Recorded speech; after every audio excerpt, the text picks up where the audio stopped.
welcome to the Book Binge. I'm your host, King Crusoe, but you can call me KC. Today, I had a interesting little topic that I just wanted to talk about briefly to some degree or another, and it's because BookTube seems to be filled with a bunch of people who read a ton. Not naming any names specifically, I don't have any beef with anybody in particular at all, but sometimes it feels a little bit weird, right? How much some people are able to get read. Well, I thought I'd do a different kind of discussion video covering this topic, so buckle up. This video is probably going to be a terrible one, but let's just jump into it. First of all, to determine what is a lot of books is a little bit difficult. In fact, this is going to be something that is different based off of the person, not just because of reading speed, but also because of how much time people have to read. How many books per month would you consider to be a normal amount for a BookTube audience? Is it 3 books, 6, 9, 12, anywhere in between? Maybe even more than that, maybe even less? And furthermore, how does genre influence the number? From a strict numbers perspective, book counting ain't exactly high science in my opinion. This is just kind of a general rule thing, my personal opinion on the topic. Even page count is pretty messy because of different ways to format various editions of a book. Even multiple editions within similar types of formats can end up with different page counts. For example, All of the Wheel of Time here in hardcover is a heck of a lot less pages than if you read All of the Wheel of Time in mass market paperback. In fact, that difference is probably somewhere in the realm of a few thousand pages difference. So what exactly do you run off of when you're determining how long a book is, or counting up books, or anything in that sort of sphere? Like I said, it's kind of complicated, and part of this comes down to your own personal opinion. I feel like most people are going to have their own general average, regardless of like how many books is considered a normal amount per month. That's going to vary by person for very many different reasons, but I do think each individual person will have more or less an average for themselves, how much they tend to get done per month. For me, speaking from a little bit more personal experience, my average reading is about 3 or 4 books per month. That's right about my average. And I'm below the average for BookTube anyway, or at least the average of many of the booktubers who I watch or know. 3 to 4 books a month is not very many amongst those that I follow, will say. So I find myself below average in that regard. I know that there are some that are 5 to 6, and I actually know a couple booktubers who are in like the 10 plus books basically every month range, and maybe even some who like start to sort of exceed that at a certain point, and that to me just kind of feels a little bit crazy. By the time you're starting to read, 125, 150 books or more in a year, it's kind of, like I said, it starts to feel a little bit weird to me. But like I said, genre has a pretty significant influence on this as well. I think depending on the types of things a different booktuber or a different person in general tends to read will massively shift the amount of books they're able to read per month. I read a ton of epic fantasy, for example, which more or less halves what I could read per month, how many books I could read per month if I was reading generally shorter and quicker things. I know some people who basically don't read any epic fantasy at all and more or less read a lot of YA fiction, for example, or books that tend to be a little bit easier or quicker to read, shorter books along that sort of realm, which means that they can read like 8-10 books a month pretty consistently without having to struggle too hard. Yeah, if every book you're reading is like 300 to 400 pages maximum, that makes a big difference compared to reading a bunch of books that are like 600 pages or something like that. I know some people who read, like I said, 7 to 10 books a month, but none of those books are over like 450 pages. Like maybe one book every blue moon or something is 500 pages or more. Somebody like me, I tend to read a book that is 500 or more pages every month, or more or less every month, might as well. And that has a massive effect on how much I'm able to read in any given month. Finally, there's also going to be some impact based on the book selection that you make, like how you select the books that you read and your degree to which you DNF them. I have a buddy called Reen. he and I usually only read books that we're pretty sure we're going to like to some degree or another. And even if we're not sure how much we're going to like a book, we tend not to DNF, and we tend to enjoy books more than the average, we'll say. In that way, I'm meaning like there's not very many books we rate on the very low end of the spectrum. Our average ratings are relatively higher compared to a lot of other people we know. I have some other friends who are basically the complete opposite. A buddy of mine, Nicole, DNFs books pretty much willy-nilly. I believe she had like 3 or 4 DNFs in like 1 month in December or something like that. And she just DNFs without a care in the world, and there are plenty of people who are like this. And this isn't judging one approach or the other. I personally don't really DNF very often. I don't like to DNF very often. How could one possibly include DNFs in a list like this? Well, I read 4 books this month, but I tried 5 other ones that I didn't finish, or that I only read like 50 pages of. To what degree do DNFs affect this kind of count? You know, it's kind of hard to determine, but whatever your personal average is, this is only one part of the question as far as today's discussion is concerned.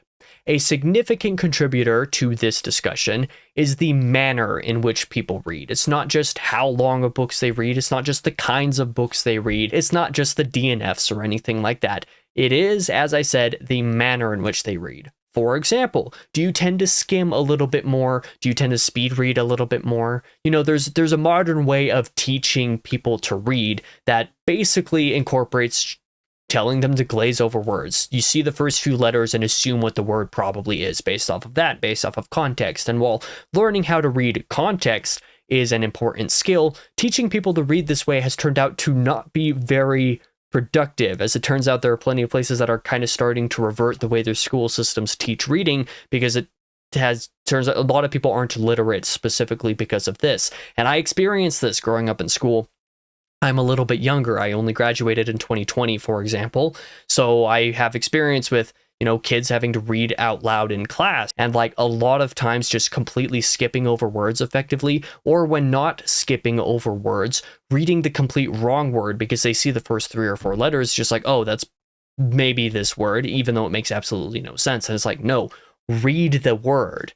Because the way that reading used to be taught in schools was to actually teach people to sound out words and read the entire word in its entirety. And I think that's kind of an important aspect. If you tend to skim, if you tend to speed read, or if you read in this manner of just assuming what the word is and going along with it, whether or not it makes sense, you might read a little bit more books. I know somebody who has had a reputation for maybe, like, may or may not have a consistent actual reading, because a lot of what they read seems to be skimming, for example. And again, not naming any names, and this specific person isn't booktube specific, but you know what I'm talking about. There's a vast variety of the ways in which people approach their reading to this degree. But on the other end of skimming or speed reading, perhaps you're a little bit more methodical in your reading. Perhaps you even subvocalize or narrate whatever you're reading in your head. This is more along the lines of how I personally read. I pay deep attention to technical aspects of writing, and I subvocalize, and doing these things simultaneously means that I'm quite a slow reader. So the way in which you read, the speed at which you read, is a massive part of how many books you read per month and what could be considered to be normal for you specifically. Furthermore, how deeply do you imagine scenes playing out in your head while you are reading? I personally get the impression that the more vivid the imagination of the reader, the slower the reading, because sometimes you get caught up in whatever's developing, whatever picture is being painted in the canvas of your mind, that you're not really making forward progress to a degree that you could. Or in certain action sequences, you are so embedded into the action itself that the words are just kind of flying, and you're able to comprehend them at the speed of light because you're more or less in a state of adrenaline because you are in that scene yourself. This is also something akin to how I feel when reading a lot of books a lot of the time. I insert myself onto being the narrator, basically, of the book, almost regardless of the story. I end up being the main character to one degree or another, or one of the main characters in the vast majority of the books I read, and this being deeply set in there both speeds up and slows down my reading depending on the type of book and depending on the type of scene. I'm not necessarily inserting that how a person reads can be wrong or the wrong approach, but it does definitely make a difference. This is made manifest in comprehension, retention, and impact of a story, generally speaking, not just how much from the book they glean from reading it, how much they are able to retain of the book given a long period of time after having finished it, and the amount that a book is able to impact the person directly. I believe that reading speed has a massive influence on this particular side of reading. But I think that actually, aside from everything that we've talked about so far, I think that the highest contributing factor, the most important factor into reading speed, how fast you're able to get through books, how many books you're able to read in a month, is actually one that a lot of people forget to consider entirely, one that I hinted at in the introduction, or at least earlier in the video. I forget specifically when, and that is time. Regardless of how quick you read, regardless of the kinds of things you read, regardless of the intended audience of the things you read, because fun fact, middle grade books tend to read a lot faster than like Charles Dickens, for example. One of the main things that can impact how many books you get through in a month is how much time you spend reading, and not necessarily how much time you purposely spend reading, but how much time you're able to get to spend reading, because sometimes, depending on situations, time can change rapidly depending on what's going on in your personal life and your job or anything along these lines. If you have kids, the amount of time that you're able to spend reading is, generally speaking, going to be pretty heavily reduced compared to if you live alone, for example.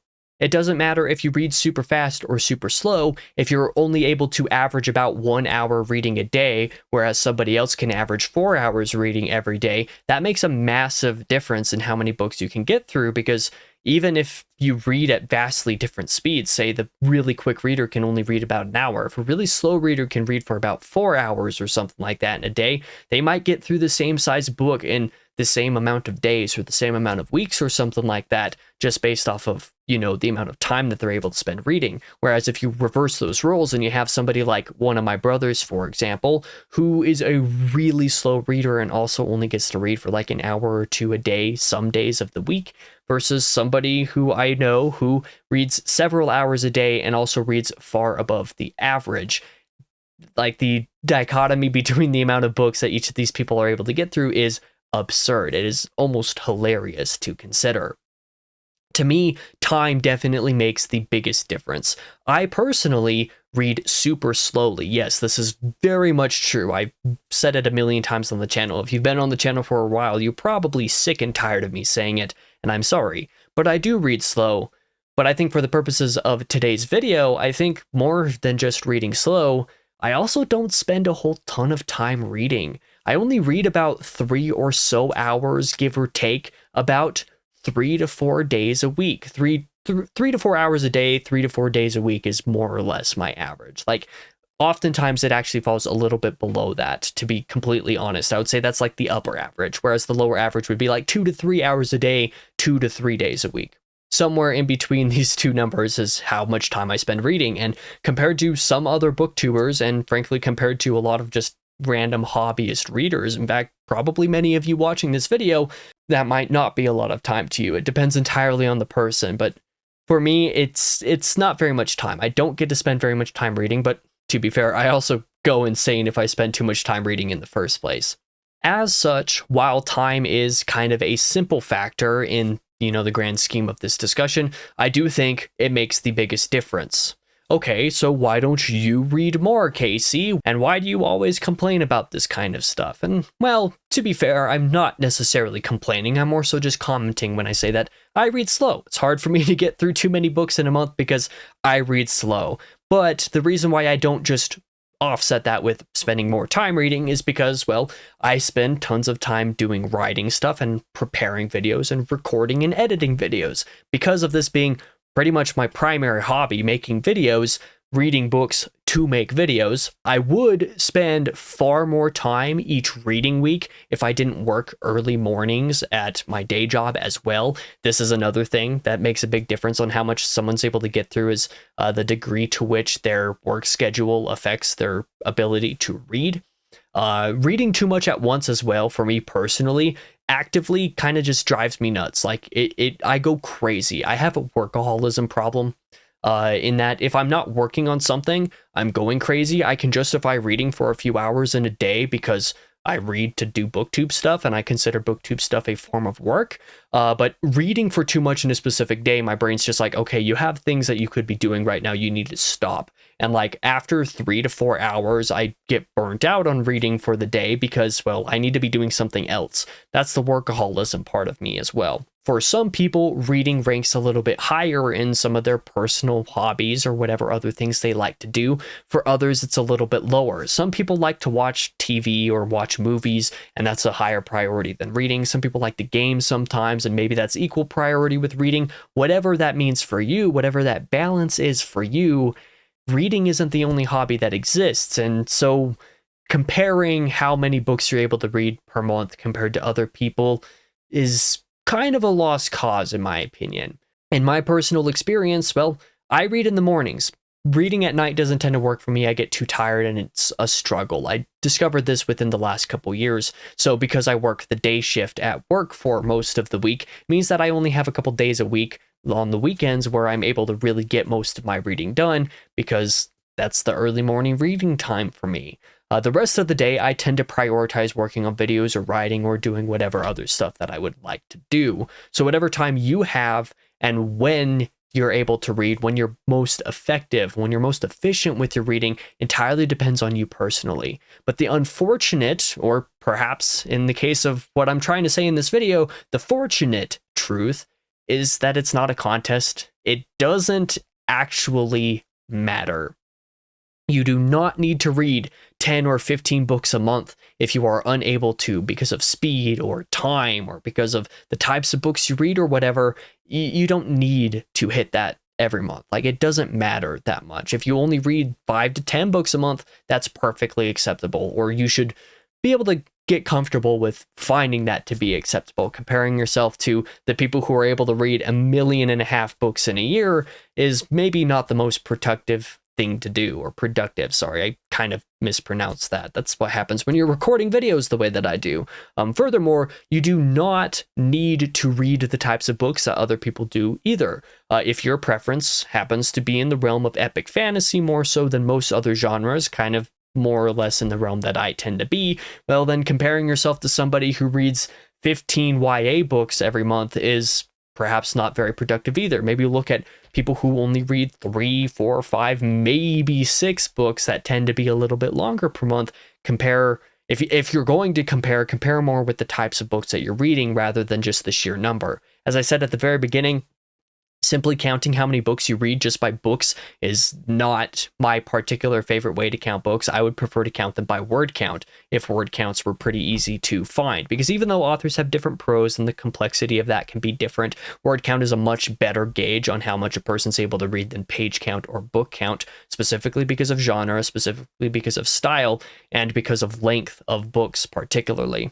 And formatting in the case of pages. You know what I said earlier. Kind of that same point.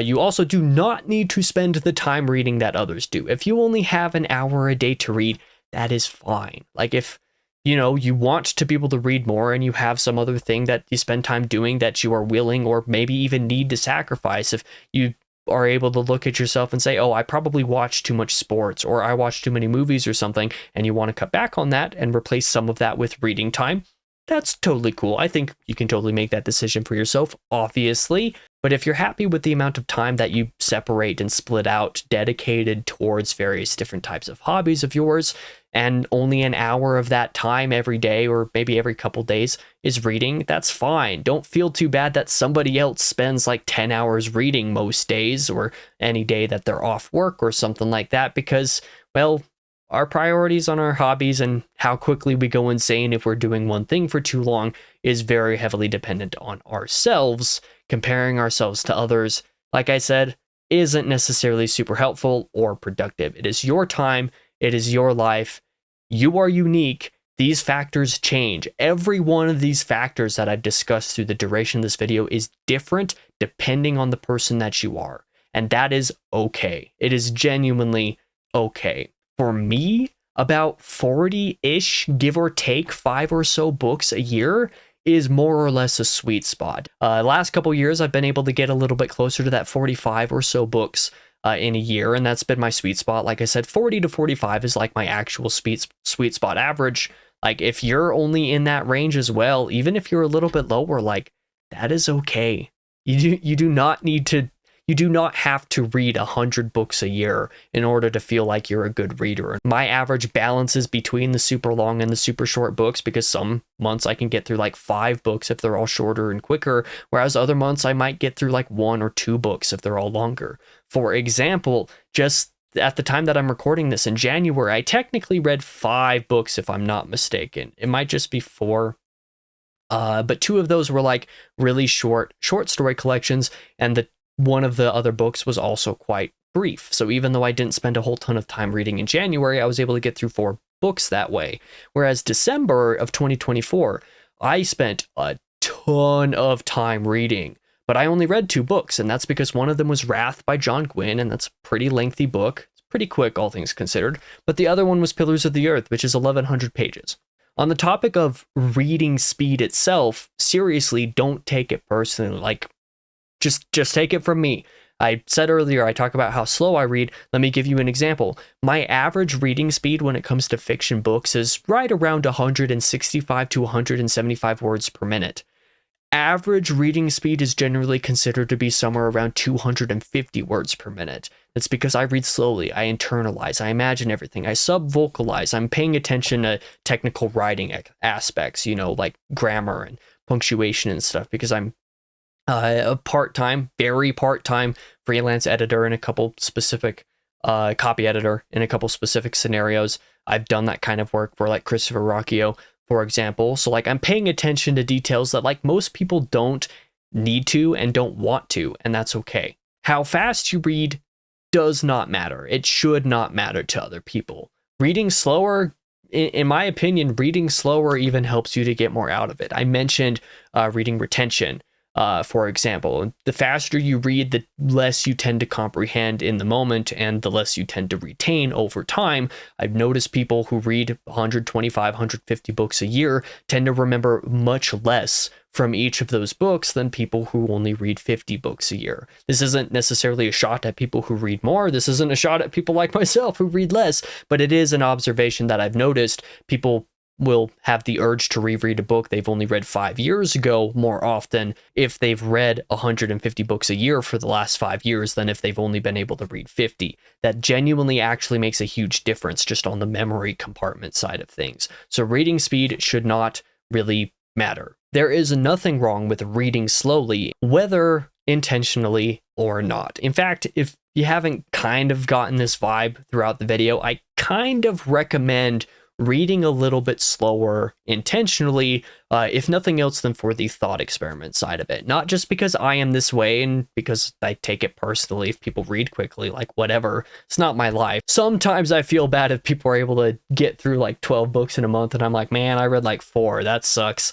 But like, I'm not actually taking it that personally, and I'm not just saying that people should read slower because I read slower, but I actually think it also signifies a level of commitment with a work.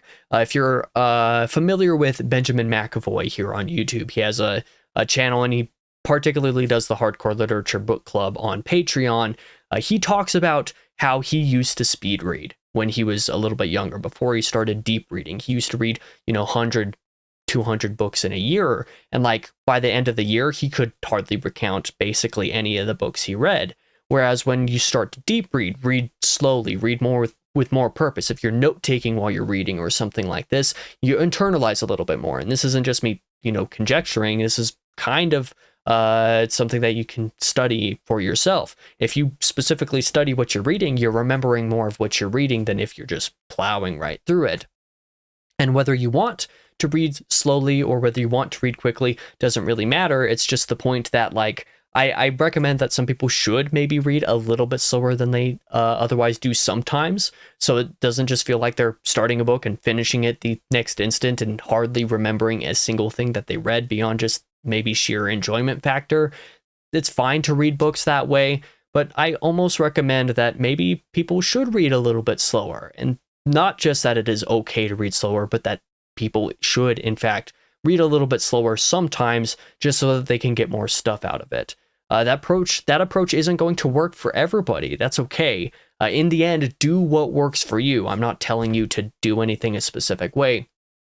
I just want to make clear that, like, it doesn't actually matter how many books you read in a month. It doesn't matter how many books you read in a year. It doesn't matter how quickly you're able to get through those, whether that's a matter of time or how fast you read or whatever other stuff is going on. It's okay. Read however works for you and be proud of that. Honestly, like, that's the end all be all of this video. Don't let jealousy ruin your reading just because some other people and some creators on BookTube, for example, are able to get through a ton more than you are. For example, I feel this way. I'm surrounded by a bunch of people on BookTube who read a lot more than me, and sometimes that sucks. But I've made peace with that, and I think that it's very helpful if other readers are able to do that as well. Anyway, that is the end of the video. I know I've been rambling for a long time, a little bit longer, a little bit deeper than I thought it would be, and I hope this video was valuable. I don't want people to get the idea that I'm like blasting people or putting people on blast for reading quickly. That's not necessarily what this is. It's more so to just say that, like, you don't have to read quickly to be a reader. Like, you don't have to read quickly to be a good reader. You don't have to read quickly to enjoy reading as a hobby. It's completely fine. Like, don't take it personally. Some random booktuber read 17 books this month and you've only read 5. Because that's the boat that I'm in, quite frankly. And that's the boat that I think a lot of people are in, and that maybe some people don't necessarily notice or see. So if that's you, I hope that I was able to make you feel better about that. And I hope you didn't necessarily need to feel better about that. But if I was able to be a help in that way, I'm glad.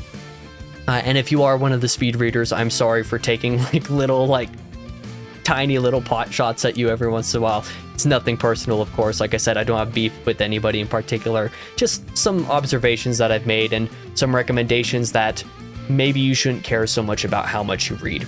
That's my general recommendation, I think, at the end of this video, even though I've made like 5 different general recommendations. I thought that this video would be a good and a fun topic to explore. And I hope that I was able to do it to any degree that wasn't just absolutely garbage, because I'm sure when I'm editing this, I'm going to feel like it was garbage. But thank you for watching this video if you did, and I hope you were able to get something out of it. For now, I've been your host, King Crusoe. You can call me KC, and I hope to see you guys in the next video.